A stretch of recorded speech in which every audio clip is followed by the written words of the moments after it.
یہ دیکھ کر انہوں نے حضرت عزیر کو اللہ کا بیٹا کہہ دیا۔ وقالت النصارى المسیح ابن اللہ، اور عیسائی بولے مسیح اللہ کا بیٹا ہے، یعنی عیسیٰ بن مریم اللہ کے بیٹے ہیں۔ عیسائیوں نے ایسا کیوں کہا؟ حضرت عیسیٰ علیہ السلام کے پاس 50 ہزار مریض جمع ہو جاتے، ایسے مریض جو مادرزاد اندھے ہوتے، جن کے چہرے پر آنکھوں کے نشان بھی نہ ہوتے۔ حضرت عیسیٰ علیہ السلام مٹی کا ڈھیلا ان کی چہرے پر رکھتے، ہاتھ پھیرتے، آنکھیں آ جاتی۔ برس کے مریض جمع ہوتے، آپ ہاتھ پھیرتے، ان کا مرض دور ہو جاتا۔ آپ مردوں کو زندہ کرتے، لیکن آپ یہ فرماتے کہ میں اللہ کا رسول ہوں، اللہ کا بندہ ہوں، خدا نہیں ہوں۔ اللہ وحدہ لا شریک ہے، اسی کی عبادت کرو، اور یہ میں جو کام کرتا ہوں اللہ کے اذن سے کرتا ہوں۔ لیکن عیسائیوں نے ان معجزات کو دیکھ کر حضرت عیسیٰ علیہ السلام کو اللہ کا بیٹا کہہ دیا، اور الہ اور خدا اور معبود مان کر ان کو پوجنے لگے۔ یہ نبی اکرم صلی اللہ علیہ وآلہ وسلم کی امت کو یہ اعزاز اللہ تعالیٰ نے عطا فرمایا کہ آپ صلی اللہ علیہ وآلہ وسلم کی امت قیامت تک شرک سے محفوظ ہے۔ ہزاروں معجزات سرکار دو عالم صلی اللہ علیہ وسلم کے دیکھے، بیان کیے، لیکن ہر امتی کا یہی عقیدہ ہے کہ اللہ کے سوا کوئی خدا نہیں، الہ نہیں، معبود نہیں، اللہ کا کوئی بیٹا بیٹی نہیں، اللہ کے سوا کسی کی عبادت کرنا شرک ہے۔ ہم حضرت عیسیٰ علیہ السلام کے معجزات مانتے ہیں، لیکن ہمارا عقیدہ یہ ہے کہ یہ باذن اللہ ہیں، اللہ کی عطا سے ہیں۔ حضرت عیسیٰ علیہ السلام اللہ کے بندے ہیں، رسول ہیں، آپ اللہ کے بیٹے نہیں ہیں، خدا الہ معبود نہیں ہیں۔ ذالک قولہم بافواہہم، یہ باتیں وہ اپنے منہ سے بکتے ہیں، جس پر نہ کوئی ان کے پاس دلیل ہے، نہ کوئی برہان ہے، پھر اپنے جہل سے اس باطل صریح کے معتقد بھی ہیں، یعنی بغیر کسی دلیل کے ایک جاہلانہ سوچ کو یہ مانتے ہیں، اور یہ ایسا باطل ہے جو بالکل واضح باطل ہے۔ یداہئون قول الذین کفروا من قبل، اگلے کافروں کی سی بات بناتے ہیں، یعنی جو پہلے کافر گزر چکے ہیں وہ بھی ایسی ہی الٹی سیدھی باتیں کرتے رہے، اور وہ بھی اللہ تعالی کی طرف جھوٹ منسوب کرتے رہے۔ قاتلہم اللہ، اللہ انہیں مارے، یعنی یہ ہلاک و برباد ہوں۔ انا یؤفکون، کہاں اوندھے جاتے ہیں۔ دیکھیں، ایسے لوگوں کے لیے ہلاکت کی دعا کرنا یہ قرآن پاک سے ثابت ہے۔ قاتلہم اللہ، اللہ انہیں مارے، یعنی یہ ہلاک و برباد ہوں۔ انا یؤفکون، کہاں اوندھے جاتے ہیں۔ اور اللہ کی وحدانیت پر حجتیں قائم ہونے اور دلیلیں واضح ہونے کے باوجود اس کفر میں مبتلا ہوتے ہیں، کہاں اوندھے جاتے ہیں۔ اتخذوا احبارهم ورهبانهم اربابا من دون اللہ، انہوں نے اپنے پادریوں اور جوگیوں کو اللہ کے سوا خدا بنا لیا۔ یہودیوں نے، عیسائیوں نے اپنے پادریوں کو، جوگیوں کو، جنہیں یہ یہودی عیسائی علماء کہتے ہیں، انہیں اللہ کے مقابلے میں خدا ان لوگوں نے بنا لیا۔ اب یہ کیوں فرمایا گیا کہ یہودی عیسائی اپنے علماء کو خدا سمجھتے ہیں؟ بعض مفسرین نے فرمایا اس کی وجہ یہ ہے کہ یہودی عیسائی اپنے راہبوں کی اور اپنے پادریوں کی پوجا کیا کرتے تھے، انہیں عبادت کا سجدہ کرتے، انہیں پوجتے۔ بعد نے فرمایا کہ یہاں یہ مراد ہے کہ اللہ تعالیٰ کے حکم کو چھوڑ کر یہ ان کے حکم کے پابند ہو گئے، یعنی ایک طرف اللہ کا حکم ہے، ایک طرف ان کے جوگیوں پادریوں کا حکم ہے، تو اللہ کے حکم کو چھوڑ دیں اور جوگیوں اور پادریوں کے حکم کو فوقیت دیں۔ تو اللہ کے حکم پر کسی کے حکم کو فوقیت دینا، یہ اسے خدا بنا لینا ہے۔ مسلمانوں کو سمجھنا چاہیے کہ ہر ملک میں ایک قانون بنا ہوا ہے، اگر وہ قانون قرآن و حدیث کے خلاف ہے تو قرآن و حدیث کے مقابلے میں، اللہ اور اس کے رسول کے مقابلے میں قانون کو فوقیت دینا، یہ غیر اللہ کو خدا سمجھنا ہے۔ ایسا قانون جو قرآن و حدیث کے خلاف ہے وہ طاغوت ہے، وہ ایک بت ہے جس کی آج کئی ملکوں میں پوجا کی جاتی ہے۔ ہم مسلمانوں کے نزدیک قرآن و حدیث کے خلاف قانون کی کوئی حیثیت نہیں۔ والمسیح ابن مریم، اور ان لوگوں نے عیسیٰ بن مریم کو خدا بنا لیا کہ انہیں وہ خدا الہ معبود سمجھتے ہیں۔ ایک عقیدہ ان عیسائیوں کا یہ ہے کہ یہ خود خدا ہیں، کہتے ہیں حضرت عیسیٰ علیہ السلام اللہ ہیں اور یہ آسمان سے اتر آئے پھر دوبارہ آسمان پہ چڑھ گئے۔ ایک عقیدہ ان کا یہ ہے کہ یہ اللہ تو نہیں لیکن اللہ ان میں داخل ہو گیا، حلول اللہ نے کر لیا۔ اور ایک عیسائیوں کا عقیدہ یہ ہے کہ حضرت عیسیٰ علیہ السلام اللہ کے بیٹے ہیں۔ یہ تینوں عقیدے کفریہ ہیں اور شرکیہ ہیں۔ حضرت صدر الافاضل مولانا نعیم الدین مراد آبادی علیہ رحمہ تفسیر خزانہ العرفان میں لکھتے ہیں، ان کی نسبت یہ اعتقاد باطل کیا کہ عیسیٰ علیہ السلام خدا یا خدا کے بیٹے ہیں یا خدا نے ان میں حلول کیا ہے۔ بعض کہتے ہیں یہ اللہ ہیں، بعض کہتے ہیں یہ اللہ کے بیٹے ہیں، اور بعض کہتے ہیں اللہ نے ان میں حلول کیا، اللہ ان کے جسم میں داخل ہو گیا۔ نعوذ باللہ من ذالک۔ وما امروا الا ليعبدوا الها واحدا، اور انہیں حکم نہ تھا مگر یہ کہ ایک اللہ کی عبادت کریں۔ ان کی کتابوں میں یہ بات لکھی ہوئی تھی اور ان کے انبیاء نے بھی یہی کہا کہ صرف ایک اللہ کی عبادت کریں۔ ان کی کتابوں میں یہ بات نہیں لکھی ہوئی کہ اللہ کے سوا کسی اور کی پوجا کریں، اللہ کا کوئی بیٹا ہے، بیٹی ہے، یہ ان کی کتابوں میں یہ درس نہیں ہے، بلکہ آسمانی کتابوں میں اس کا رد ہے۔ اسی طرح نبیوں نے بھی یہ نہیں کہا۔ حضرت عیسیٰ علیہ السلام نے بھی یہی کہا کہ اللہ وحدہ لا شریک کی عبادت کرو، لا الہ الا ہو، اس کے سوا کسی کی بندگی نہیں، سبحانہ عما یشرکون، اسے پاکی ہے ان کے شرک سے، یریدون ان یطفئوا نور اللہ بافواہہم، چاہتے ہیں کہ اللہ کا نور اپنے منہ سے بجھا دیں۔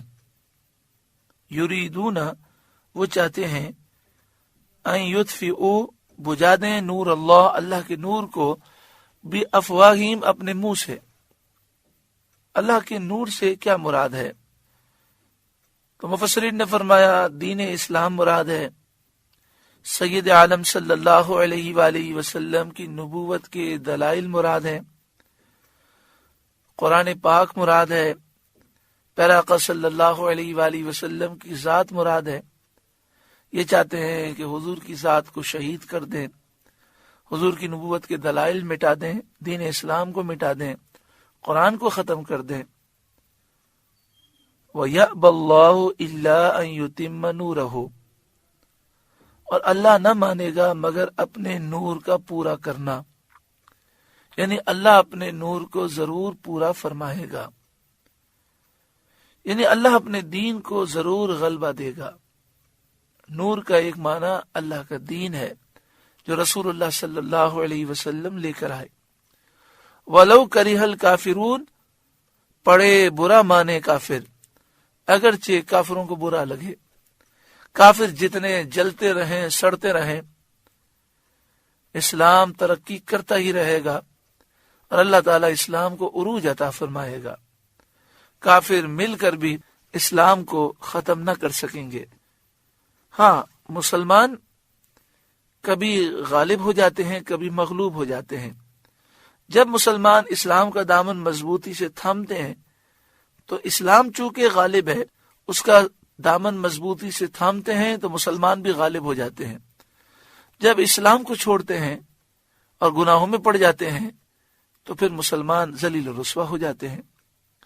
هو الذی ارسل رسولہ بالہدی، وہی ہے جس نے اپنا رسول ہدایت کے ساتھ بھیجا، ودین الحق، اور سچے دین کے ساتھ بھیجا، لیظہرہ علی الدین کلہ، تاکہ اسے سب دینوں پر غالب کرے اور اس کی حجت قوی کرے اور دوسرے دینوں کو اس کے ذریعے منسوخ کرے۔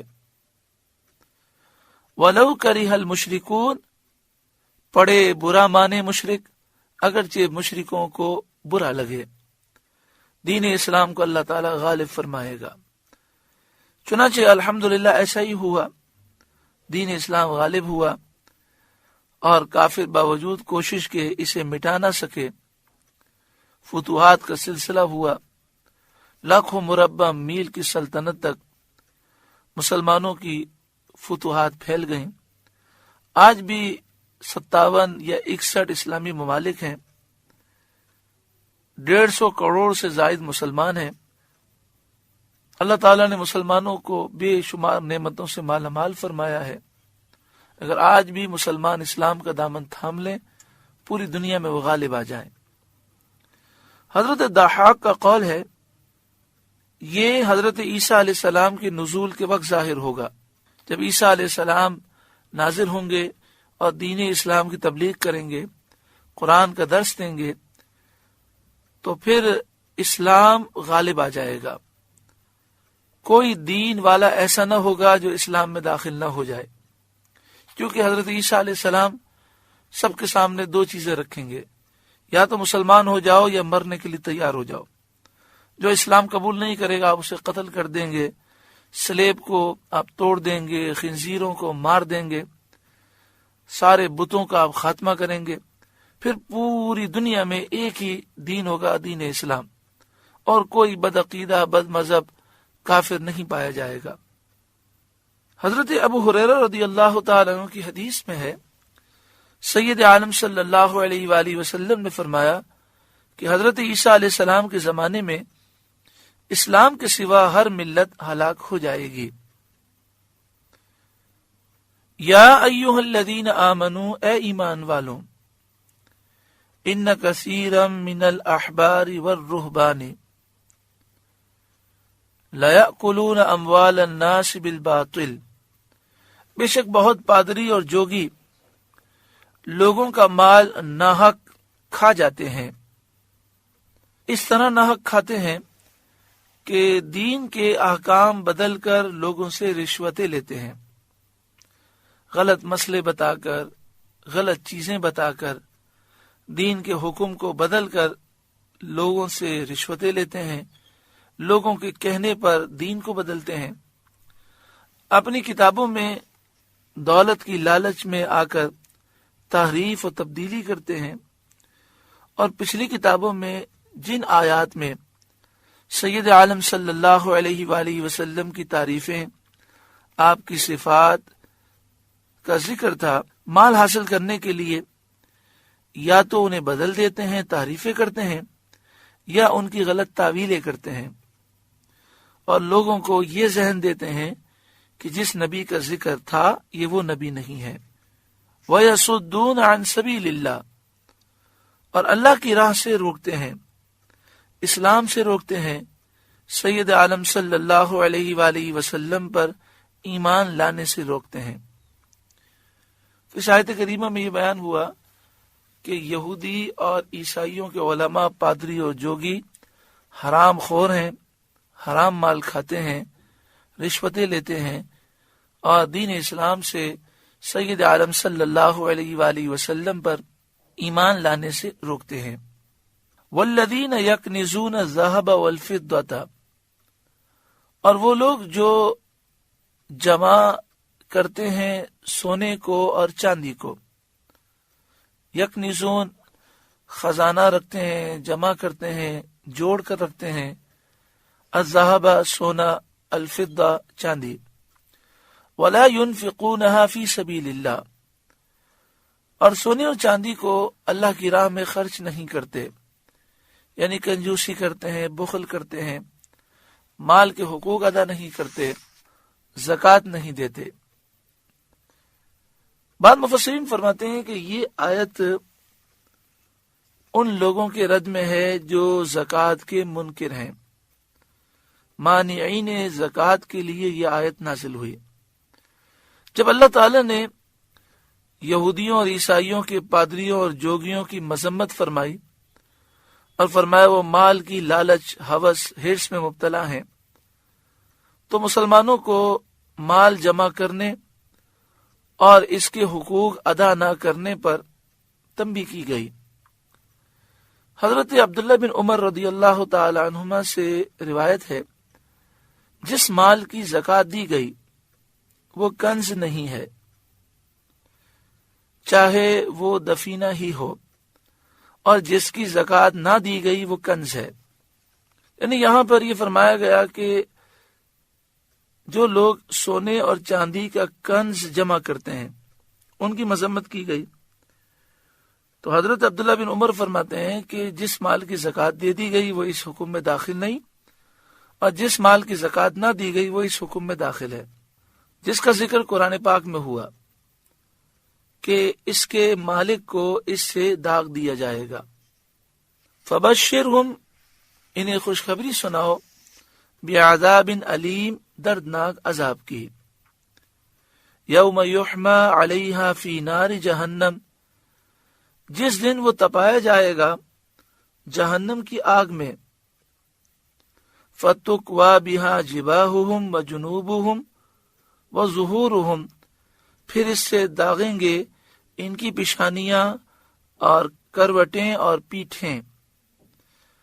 جباہہم پیشانیاں، جنوبہم ان کی کروٹیں، اور ظہور یہ ظہر کی جمع ہے جس کے معنی پیٹھ ہے۔ ھذا ما کنزتم لانفسکم، کہا جائے گا یہ ہے وہ جو تم نے اپنے لیے جوڑ کر رکھا تھا۔ فذوقوا ما کنتم تکنزون، اب چکھو مزہ اس جوڑنے کا۔ یہاں پر یہ واضح حکم دیا گیا کہ جو لوگ مال جمع کرتے ہیں اور زکوٰۃ نہیں دیتے ان کے لیے یہ خزانہ وبال ہوگا۔ بعض صحابہ کرام کا یہ نظریہ ہے کہ مال جمع کرنا ہی منع ہے، جس میں حضرت ابو ذر غفاری رضی اللہ تعالی عنہ بھی شامل ہیں۔ آپ کا نظریہ یہ تھا کہ مال جمع کرنا ہی گناہ ہے، صرف اتنا مال رکھیں جو ہماری ضرورت کا ہے، اس کے علاوہ سب اللہ کی راہ میں دینا فرض ہے۔ لیکن اکثر صحابہ کرام کا نظریہ یہ ہے کہ یہ حکم ابتدائی اسلام میں تھا، کہ شروع میں یہ حکم تھا کہ جو ضرورت کا سامان ہے، جو آج کے دن کی کھانے کی ضرورت ہے وہ آپ رکھیں، باقی سب اللہ کی راہ میں دے دیں، یہ پہلے فرض تھا۔ پھر اللہ تعالیٰ نے زکوٰۃ کے احکام نازل فرمائے۔ اب ہم سونا چاندی جمع کر سکتے ہیں، لیکن جو اس کے حقوق ہیں وہ ادا کرنا لازمی ہے۔ سال گزر جائے تو 2.5% مال، 40واں حصہ جو 2.5% بنتا ہے وہ اللہ کی راہ میں دینا ضروری ہے۔ اسی کے متعلق حضرت عبداللہ بن عمر رضی اللہ تعالی عنہما اشارہ دے رہے ہیں کہ جس مال کی زکوٰۃ دی گئی وہ کنز نہیں، چاہے وہ مال زمین میں دفن کر دیا گیا ہو اور اسے جمع کر دیا گیا ہو، یعنی اس کی مذمت نہیں ہے، اور جس کی زکوٰۃ نہ دی گئی ہو وہ کنز ہے، یعنی وہ پھر مال ہمارے لیے وبال ہے۔ رسول کریم صلی اللہ علیہ وآلہ وسلم سے صحابہ کرام نے عرض کیا، سونے چاندی کا تو یہ حال معلوم ہوا، پھر کون سا مال بہتر ہے جس کو جمع کیا جائے؟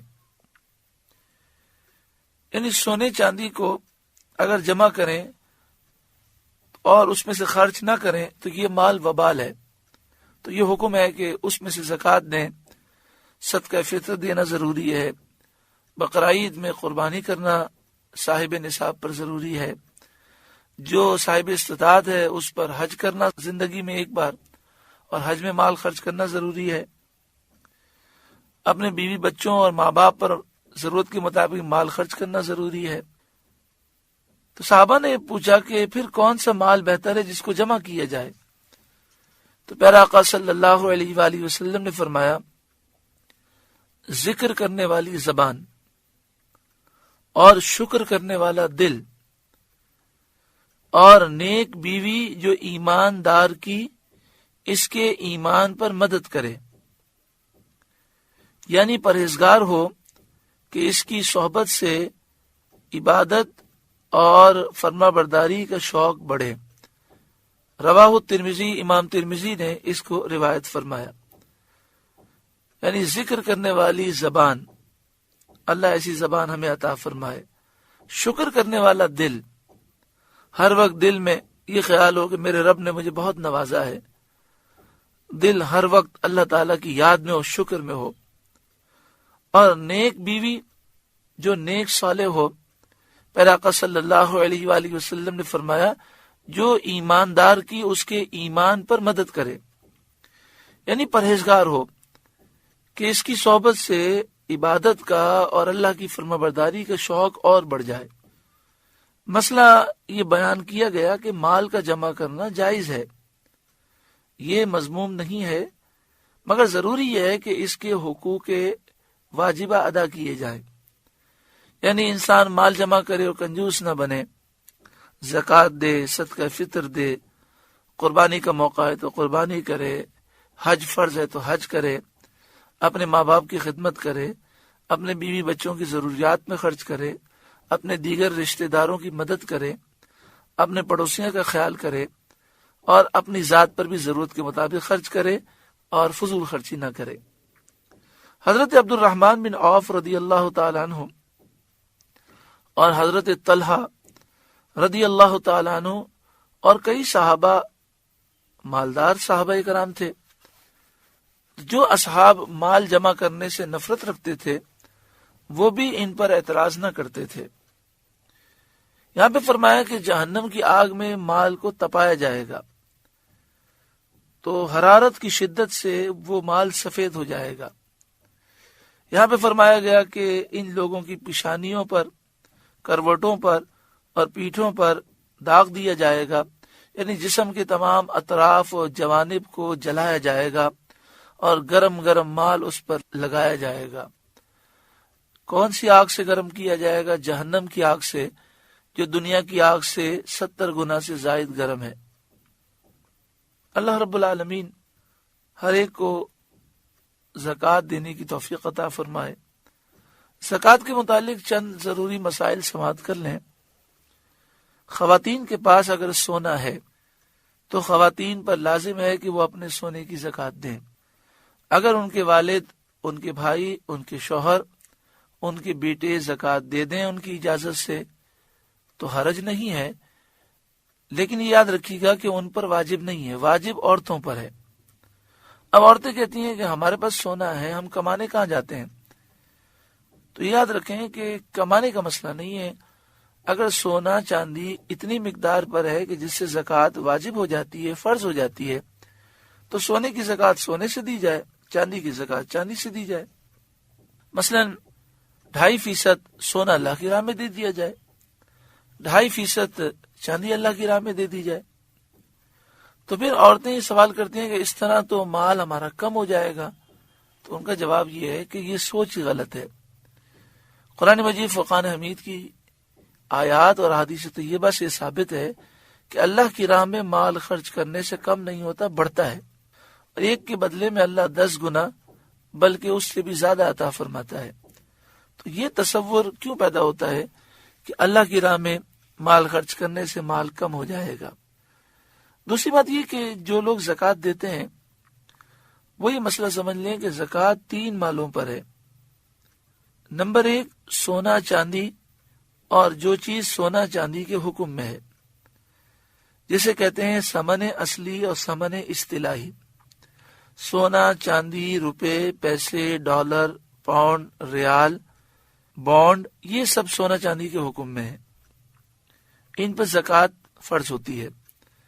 دوسرا مال تجارت، جس چیز کو خریدا اس نیت سے کہ بیچ کر نفع کماؤں گا، وہ مال تجارت ہے، چاہے وہ مٹی ہو چاہے وہ پتھر ہو۔ جس چیز کو خریدا اس نیت سے کہ اس چیز کو بیچوں گا اور نفع کماؤں گا، وہ مال تجارت ہے۔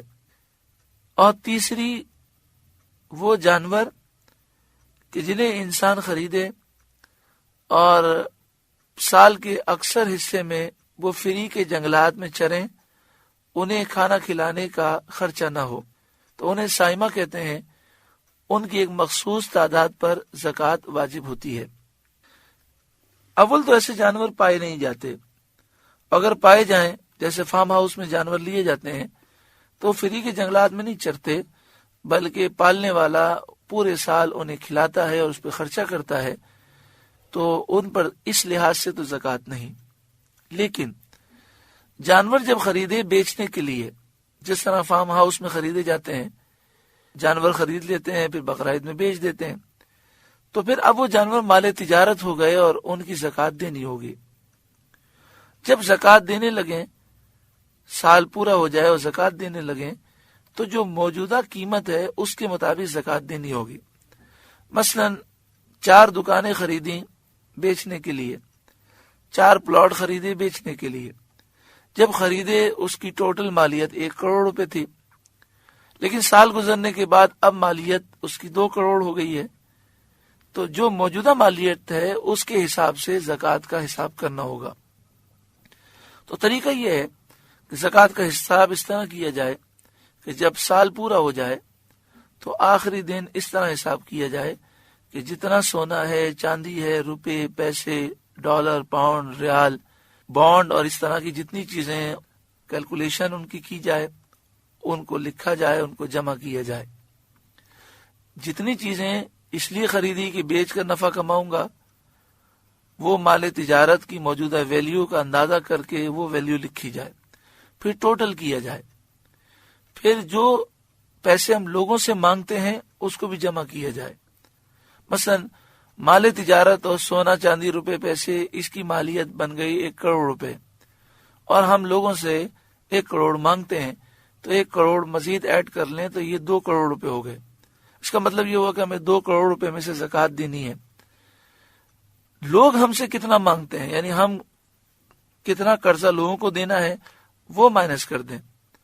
مثلا 2 کروڑ روپے بنے تھے اور 50 لاکھ روپے ہمیں لوگوں کو دینے ہیں، تو 50 لاکھ روپے مائنس ہو گئے، تو اب یہ ہو گئے 1.5 کروڑ۔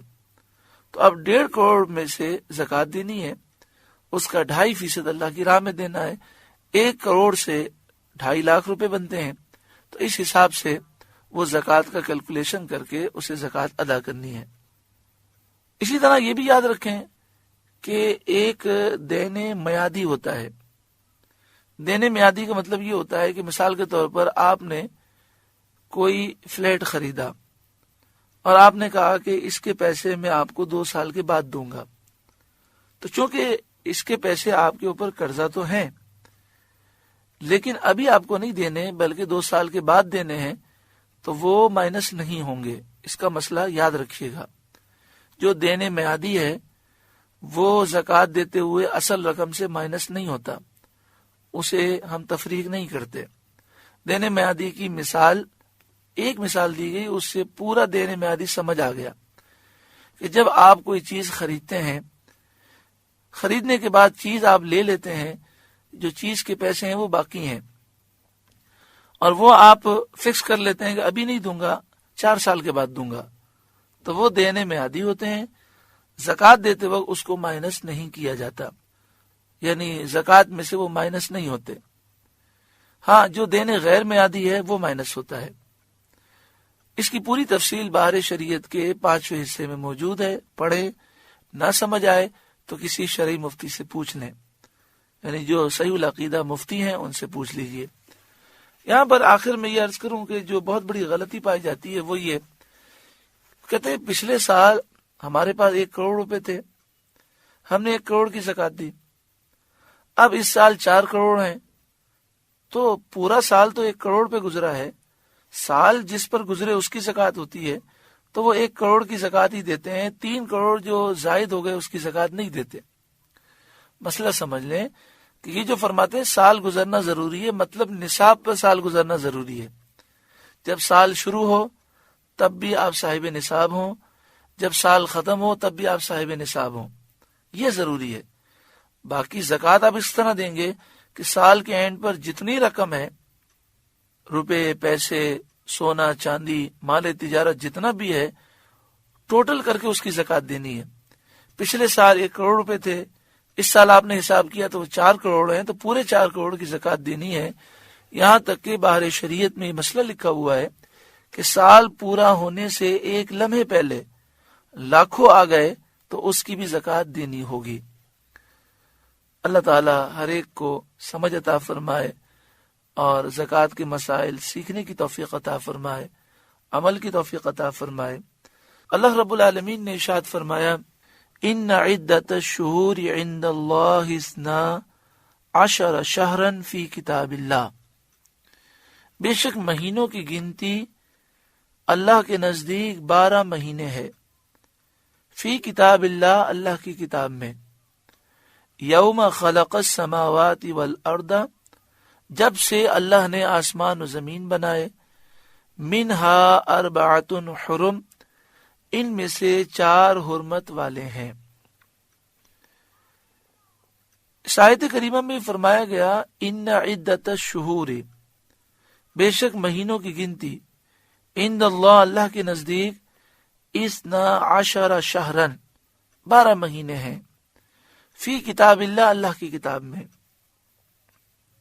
یہاں یہ بیان فرمایا گیا کہ شریعت کے احکام کی بنیاد چاند کے مہینوں پر ہے، قمری مہینوں پر ہے، جن کا حساب چاند سے ہے. اللہ کے نزدیک مہینوں کی گنتی 12 مہینے ہیں. فی کتاب اللہ، اللہ کی کتاب میں. یہاں اللہ کی کتاب سے لوح محفوظ مراد ہے، قرآن پاک مراد ہے، اور وہ حکم مراد ہے جو اس نے اپنے بندوں پر لازم کیا. یعنی مہینوں کی گنتی اللہ کے نزدیک 12 مہینے ہے، قرآن پاک میں، لوح محفوظ میں، اور اس حکم میں جو اللہ نے بندوں پر لازم فرمایا. یوم خلق السماوات والارض، جب سے اس نے آسمان و زمین بنائے. منہا، ان میں سے، یعنی ان 12 مہینوں میں سے 4 حرم، 4 مہینے حرمت والے ہیں. 3 مہینے تو ایک ساتھ ہیں، ذوالقعدہ، ذوالحجہ، محرم. یہ وہ مہینے ہیں کہ جن میں حاجی حج کے لیے جاتے ہیں اور حج سے واپس آتے ہیں. ذوالقعدہ کو ذی قعدہ بھی پڑھا جاتا ہے، ذوالحجہ کو ذی الحجہ بھی کہا جاتا ہے. اور ایک مہینہ ان تینوں سے جدا ہے، وہ رجب کا مہینہ ہے. چونکہ زمانی جاہلیت میں چاروں طرف جنگ ہوتی تھی اور دشمن ایک دوسرے پر حملہ کرتے تھے اور ہر وقت لڑائی کا ماحول رہتا تھا، لیکن یہ 4 مہینوں میں امن رہتا تھا. باپ کا قاتل بھی سامنے آ جائے تو کوئی اس پر حملہ نہیں کرتا تھا. وہ کہتا تھا کہ محرم، رجب، ذی قعدہ، ذی الحجہ و محرم، یہ 4 مہینے یہ حرمت والے مہینے ہیں. پھر اہل مکہ نے یہ سوچا کہ لوگ حج کے لیے آتے ہیں، ساتھ میں عمرہ بھی کر لیتے ہیں، تو ہماری آمدنی کا کوئی دوسرا ذریعہ پورے سال نہیں ہوتا. تو انہوں نے یہ مشہور کر دیا کہ حج کے ساتھ عمرہ نہیں ہو سکتا. تو لوگ ذی قعدہ، ذی الحجہ، محرم میں حج کے لیے آتے، پھر حج سے واپس جاتے، پھر دوسرے کسی مہینے میں انہیں عمرے کے لیے آنا پڑتا. تو چونکہ پورے سال جنگ رہتی تھی، صرف رجب کا ایک مہینہ تھا ان 3 مہینوں کے علاوہ جس میں امن تھا، تو پھر لوگ رجب میں عمرہ کرنے کے لیے آنے لگے. پھر کفار مکہ میں اور عرب میں یہ مشہور ہو گیا کہ عمرہ ذی قعدہ، ذی الحجہ، محرم میں نہیں ہو سکتا. نبی اکرم صلی اللہ علیہ وآلہ وسلم سن 6 ہجری میں ذی قعدہ کے مہینے میں مدینہ شریف سے 1400 صحابہ کرام کو لے کر عمرے کے لیے جب روانہ ہوئے اور حدیبیہ کے مقام پر آپ کو روک دیا گیا، تو کافروں نے یہی سوال کیا کہ ذی قعدہ، ذی الحجہ و محرم میں تو عمرہ ہو نہیں سکتا، تو آپ کہہ رہے ہیں میں عمرے کے لیے آیا ہوں. ہمیں لگتا یہ ہے کہ آپ کہہ تو رہے ہیں ہمیں عمرہ کرنا ہے، لیکن آپ ہم سے جنگ کرنے آئے ہیں. عرب لوگ زمانے جاہلیت میں بھی ان مہینوں کی تعظیم کرتے تھے اور ان میں جنگ کو حرام جانتے تھے. اسلام میں ان مہینوں کی حرمت اور عظمت اور زیادہ کی گئی. تو میں کر رہا تھا کہ رجب کا مہینہ ایک جب کفار نے یہ مشہور کیا کہ حج کے ساتھ عمرہ نہیں ہو سکتا، عمرے کے لیے الگ آؤ تاکہ ان کی آمدنی میں اضافہ ہو۔ تو اب لوگوں نے سوچا کہ ذی قعدہ، ذی الحجہ، محرم کے علاوہ پورے سال تو امن رہتا نہیں ہے، صرف ایک رجب کا مہینہ ہے، تو لوگ رجب میں ہی عمرے کے لیے آتے تھے، اور پھر رجب عمرے کا مہینہ مشہور ہو گیا۔ اگلی شب فرمایا ذالک الدین القیم، یہ سیدھا دین ہے، فلا تظلموا فیہن انفسکم، تو ان مہینوں میں اپنی جان پر ظلم نہ کرو، یعنی گناہ نہ کرو، نافرمانی نہ کرو۔ ان مہینوں کی تعظیم کا تقاضا یہ ہے کہ پورے سال جو نیکیاں کرتے ہو ان سے زیادہ ان مہینوں میں نیکیاں کرو۔ وَقَاتِلُوا الْمُشْرِكِينَ كَافَّةً كَمَا يُقَاتِلُونَكُمْ كَافَّةً، اور مشرکوں سے ہر وقت لڑو جیسا وہ تم سے ہر وقت لڑتے ہیں۔ یعنی پہلے ان 4 مہینوں میں جہاد کرنا منع کیا گیا تھا، لیکن اس آیت کریمہ میں اجازت دے دی گئی کہ جہاد عبادت ہے، انسان اپنی ذات کے لیے جہاد نہیں کرتا، وہ اللہ کے دین کو بلند کرنے کے لیے کرتا ہے۔ تو لہذا ہے مسلمانوں، رجب میں، ذی قعدہ، ذی الحجہ، محرم میں بھی جہاد کر سکتے ہو۔ وَاعْلَمُوا، اور خوب جان لو، ان اللہ مع المتقین، بے شک اللہ پرہیزگاروں کے ساتھ ہے، یعنی اللہ ان کی مدد فرماتا ہے، اللہ ان کی نصرت فرماتا ہے۔ اگلی آیت کریمہ کو سمجھنے سے پہلے کچھ وضاحت ضروری ہے۔ اگلی آیت کریمہ میں ایک لفظ آ رہا ہے نسی،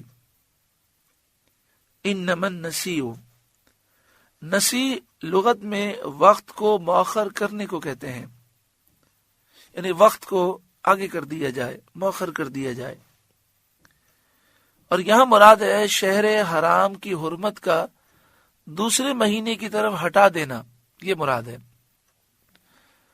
زمانے جاہلیت میں عرب کے لوگ ذی قعدہ، ذی الحجہ، محرم، رجب کی حرمت اور عظمت کے قائل تھے۔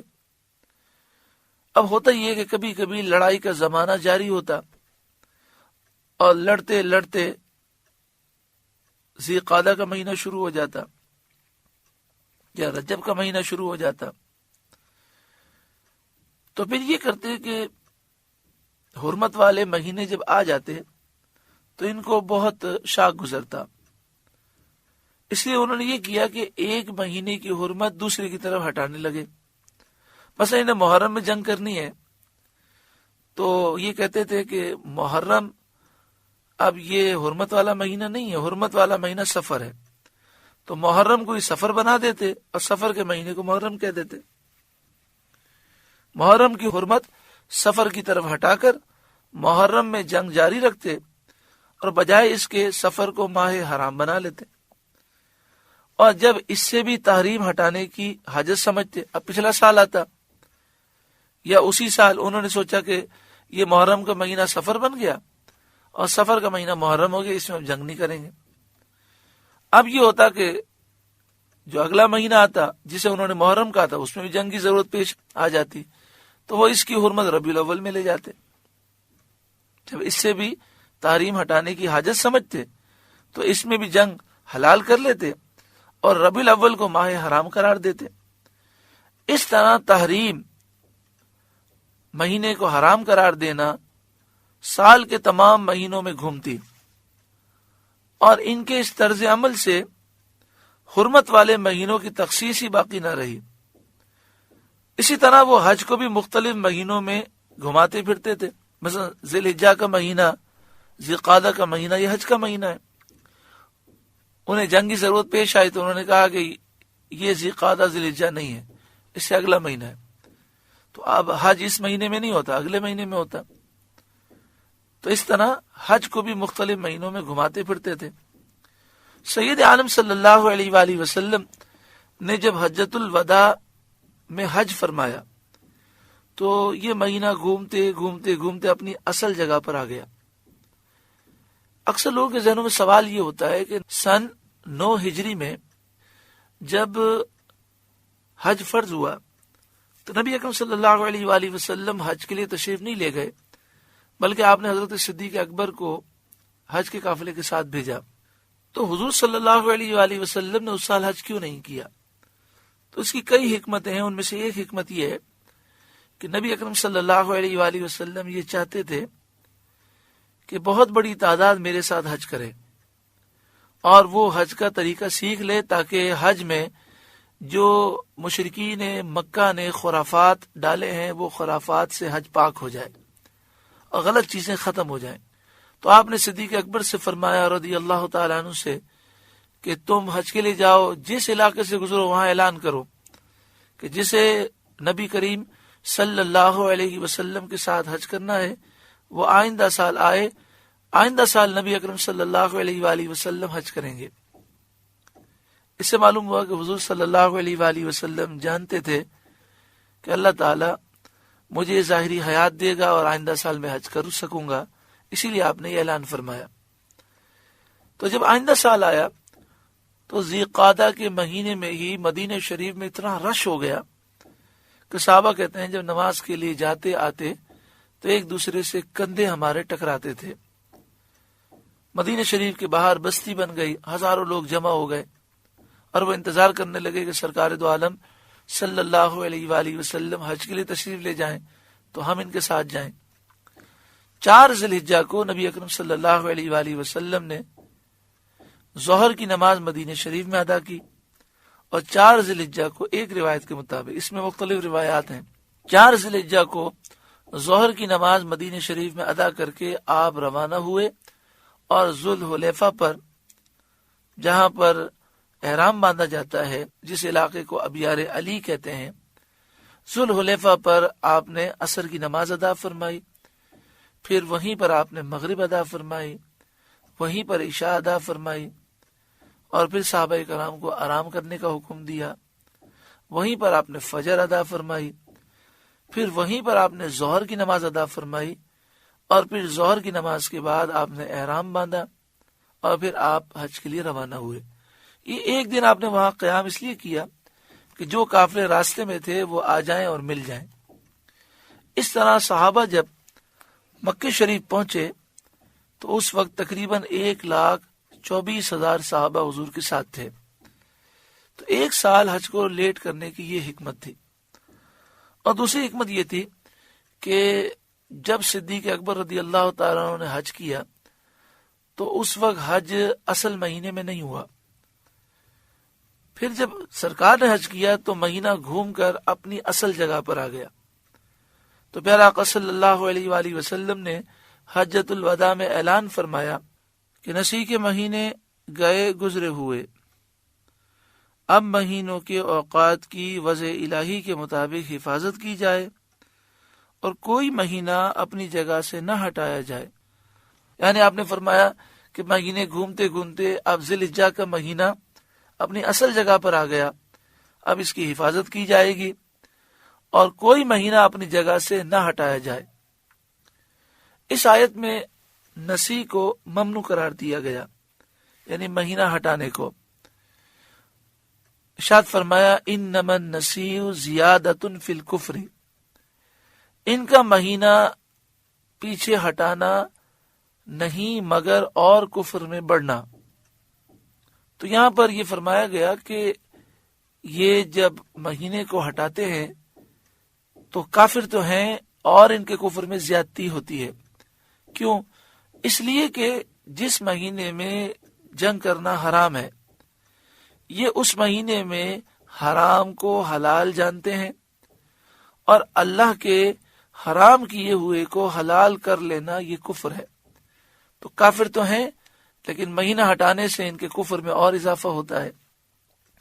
انما النسیء زیادۃ فی الکفر، ان کا مہینے پیچھے ہٹانا نہیں مگر اور کفر میں بڑھنا۔ یضل بہ الذین کفروا، اس سے کافر بہکائے جاتے ہیں۔ یحلونہ عاما ویحرمونہ عاما، ایک سال اسے حلال ٹھہراتے ہیں، یعنی ماہ حرام کو حلال ٹھہراتے ہیں، مہینے کے ہٹانے کو حلال سمجھتے ہیں، وَيُحَرِّمُونَهُ عَامًا، اور دوسرے سال اسے حرام مانتے ہیں۔ لیواتئوا عدت ما حرم اللہ، کہ اس گنتی کے برابر ہو جائیں جو اللہ نے حرام فرمائی. یعنی ماہ حرام 4 ہی رہیں، اس کی تو یہ پابندی کرتے ہیں، لیکن اس کی تخصیص توڑ کر اللہ تعالیٰ کے حکم کی مخالفت کرتے ہیں. جو مہینہ حرام تھا اسے حلال کر لیا اور اس کی جگہ دوسرے کو حرام قرار دیا. لیواتئوا عدت ما حرم اللہ، کہ اس گنتی کے برابر ہو جائیں جو اللہ نے حرام فرمائی. فیحلوا ما حرم اللہ، اور اللہ کے حرام کیے ہوئے کو حلال کر لیں. زین لہم سوء اعمالہم، ان کے برے کام ان کی آنکھوں میں بھلے لگتے ہیں. زین لہم، ان کے لیے آراستہ کیے گئے. سوء اعمالہم، برے کام. یہ برائی کو اچھائی سمجھ رہے ہیں اور اس کام کو اچھا سمجھ رہے ہیں جہالت کی وجہ سے. جب انسان جاہل ہوتا ہے، قرآن و حدیث کا نور اس کے پاس نہیں ہوتا، تو جہالت کی وجہ سے بسا اوقات برائی کو اچھائی سمجھ رہا ہوتا ہے. اس لیے علم دین کا حاصل کرنا ضروری ہے تاکہ ہم برائی کو کم از کم برائی تو سمجھیں، اور جس برائی کو ہم برائی سمجھیں گے کبھی نہ کبھی ضمیر ملامت کرے گا اور انشاءاللہ ہم اس برائی کو چھوڑ دیں گے. اور پھر جس قدر سینہ علم دین سے روشن ہوتا ہے، برائیوں سے نفرت پیدا ہوتی ہے، وہ گناہوں کو گندگی سے بھی زیادہ گندا سمجھتا ہے. واللہ لا یہدی القوم الکافرین، اور اللہ کافروں کو راہ نہیں دیتا. سورۃ التوبہ کا 5واں رکوع مکمل ہوا. اللہ رب العالمین اس رکوع کے نور سے ہمارے قلوب کو روشن منور فرمائے. حج کا ذکر ہوا، عمرے کا ذکر ہوا. اللہ تعالیٰ اپنا اور اپنے حبیب صلی اللہ علیہ وآلہ وسلم کا قرب عطا فرمائے، ہر گناہ سے نجات عطا فرمائے، دین کا ہمیں خادم بنائے، ناموس رسالت کا محافظ بنائے. ہر سال حج مقبول و مبرور نصیب فرمائے، بار بار عمرہ مقبول عطا فرمائے. ہر سال رمضان المبارک میں عمرہ مقبول عطا فرمائے. پیارے آقا صلی اللہ علیہ وآلہ وسلم نے فرمایا، جس نے رمضان میں عمرہ کیا گویا کہ اس نے میرے ساتھ حج کیا. اللہ یہ فضیلت ہمیں ہر سال نصیب فرمائے. بار بار بغداد معلی، نجف اشرف، کربلا شریف، مکہ مکرمہ، مدینہ منورہ اور مقدس مقامات کی بار بار بادب مقبول حاضری نصیب فرمائے. آمین بجاہ سید المرسلین صلی اللہ علیہ وآلہ وسلم. اللہ